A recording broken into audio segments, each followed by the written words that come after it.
Hi friends, welcome back to 5 star rating kitchen. ఇవాళ వీడియోలో కొరమేన్ తలా తోకలు చాలామంది ఈ రెండు పడేస్తూ ఉంటారు. అలాంటి తలా తోకలతో ఇవాళ మనం కర్రీ తయారు చేసుకుందాం. ఈ మసాలాలన్నీ కూడా కలిపేసి ఈ మసాలా ఎలా తయారు చేసుకోవాలో చూద్దాం. పొయ్యి మీద ఒక కడాయి పెట్టుకొని దానిలో 2 స్పూన్ల వరకు ధనియాలు వేసుకోండి. 1 స్పూను జీలకర్ర వేసుకోవాలి. ధనియాల్లో సగం జీలకర్ర వేసుకోవాలి. ఇప్పుడు ఒకసారి బాగా కలిపేసుకొని 1 నిమిషం పాటు వేయించుకోండి. ఇలా వేగిన తర్వాత దీనిలో అనాస పువ్వు 1 వేసుకోవాలి. తర్వాత దీనిలో దాల్చిన చెక్క 1 చిన్న ముక్క వరకు వేసుకోండి. యాలక్కాయలు 2 వేసుకోవాలి. లవంగాయలు 8 వేసుకోండి. దాల్చిన చెక్క ఎక్కువ వేసుకోకుండా కొంచెమే వేసుకోండి, లేదంటే స్వీట్ వస్తుంది. ఇప్పుడు వీటినన్నింటినీ కూడా 2-3 నిమిషాలు వేయించుకొని పూర్తిగా చల్లారనివ్వండి. చల్లారిన తర్వాత ఒక మిక్సీ కింద తీసుకొని దానిలో వేసుకొని పౌడర్లా చేసుకోవాలి.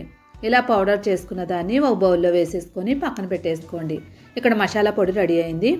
ఇప్పుడు అదే మిక్సీ గిన్నెలో అల్లం 1 ఇంచు వరకు తీసుకోండి, ముక్కల కింద కట్ చేసుకోండి. 2 పెద్ద సైజు ఉల్లిపాయలు తీసుకొని ముక్కల కింద కట్ చేసుకొని ఆ ముక్కలన్నీ కూడా మిక్సీలో వేసేసుకోవాలి. అల్లం ముక్కలు కూడా వేసేసుకోండి. 10 వెల్లుల్లిపాయ రొమ్మలు వేసుకోండి, ఒలిచేసి వేసుకోవాలి. ఇప్పుడు ఈ మూడింటిని కూడా మిక్సీ చేసుకోవాలి. మెత్తగా అయ్యేలాగా మిక్సీ చేసుకోండి. మిక్సీ చేసిన తర్వాత అల్లం కానీ వెల్లుల్లి కానీ ఎక్కడ ముక్కలు లేకుండా చూసుకోండి. ఇప్పుడు ఈ పేస్ట్ అంతా రెడీ అయిపోయింది కదా. పొయ్యి మీద ఒక కడాయి పెట్టుకొని 2 స్పూన్ల వరకు నూనె వేసుకోవాలి. నూనె బాగా వేడైన తర్వాత 1 రెమ్మ కరివేపాకు వేసుకొని నూనెలో వేయించేసుకోండి. ఫ్లేవర్ అంతా దిగేలాగా నూనెలో వేయించుకొని ఇలా వేగిన తర్వాత ఆల్రెడీ మిక్సీ చేసుకున్న ఉల్లి, వెల్లుల్లి, అల్లం ఈ పేస్ట్ని వేసేసుకోండి. ఈ పేస్ట్ వేసి ఒకసారి బాగా కలిపేసుకోండి. తర్వాత 3 పచ్చిమిరపకాయలు తీసుకోండి. 3 పచ్చిమిరపకాయలు తీసుకొని మధ్య కట్ చేసుకోవాలి. ఇలా కట్ చేసుకుని వేసేసుకోండి. ఇలా మధ్య కట్ చేసుకోవడం వల్ల మనం తినేటప్పుడు కావాలనుకుంటే చాలామంది పెరుగన్నంలో తింటూ ఉంటారు. అలాంటి వాళ్ళకి పచ్చిమిరపకాయ తిన్నట్లయితే చాలా టేస్ట్గా ఉంటుంది. ఇప్పుడు ఈ ఉల్లిపాయ అంతా కూడా కలర్ మారే వరకు వేయించేసుకొని తర్వాత ఒక టమాటా వేసుకోవాలి. టమాటా వేసిన తర్వాత మళ్ళీ ఒకసారి కలిపేసుకోండి. నెక్స్ట్ ఆల్రెడీ మనం తయారు చేసి పెట్టుకున్న మసాలా పౌడర్ ఉంది కదా, ఆ మసాలా పౌడర్ని వేసేసుకోండి. మనం ఈ మసాలా పొడికి మసాలాలన్నీ వేయించాం కాబట్టి ఎక్కువసేపు వేయించవసరం లేదు. ఇప్పుడు ఒకసారి కలిపేసుకొని 1/2 స్పూన్ వరకు పసుపు వేసుకోవాలి. ఈ పసుపు అంతా కలిసేలాగా మొత్తం అంతా ఒకసారి కలిపేసుకోండి. ఇలా మొత్తం కలిపేసుకున్న తర్వాత దీనిలో రుచికి తగినట్లుగా ఉప్పు వేసుకోండి. ఉప్పు చూసి వేసుకోండి. నాన్ వెజ్లో ఉప్పు కొంచెం ఎక్కువే పడుతుంది. తర్వాత కారం కూడా 2 స్పూన్ల వరకు వేసుకోండి. ఉప్పు కారం నాన్ వెజ్కి కరెక్ట్గా వేసినట్లయితే టేస్ట్ మాత్రం చాలా బాగుంటుంది. 2 స్పూన్లు కంపల్సరీ వేసుకోవాలి. ఇప్పుడు మొత్తం అంతా బాగా కలిపేసుకోండి. కారం అంతా కూడా బాగా కలిపేసుకోవాలి. ఇలా మొత్తం అంతా కలుపుకున్న తర్వాత దీనిలో కొంచెం నీళ్ళు యాడ్ చేసుకోండి. ఒక 1/2 గ్లాస్ వరకు నీళ్లు వేసుకొని మసాలా అంతా కూడా 1 నిమిషం పాటు ఉడకనివ్వాలి. మొత్తం అంతా కలిపేసుకొని 1 నిమిషం ఉడకనివ్వండి. నీళ్లు వేసిన తర్వాత 1 నిమిషం పాటు ఉడికించినట్లయితే కారం పచ్చివాసన రాకుండా ఉంటుంది.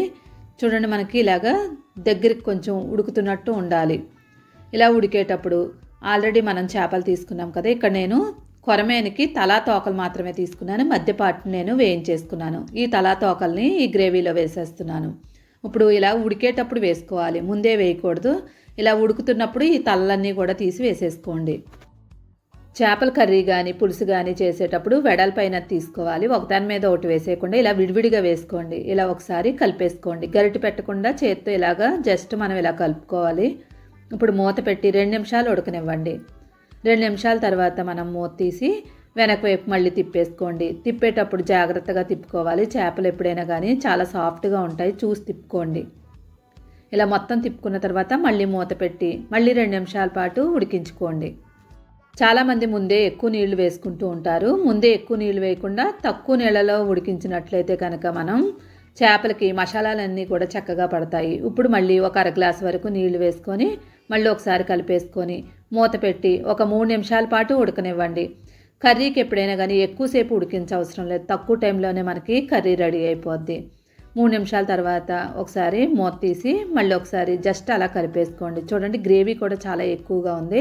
చాలామందికి గ్రేవీ రావట్లేదు అంటారు కదా, ఇలా చేసి చూడండి.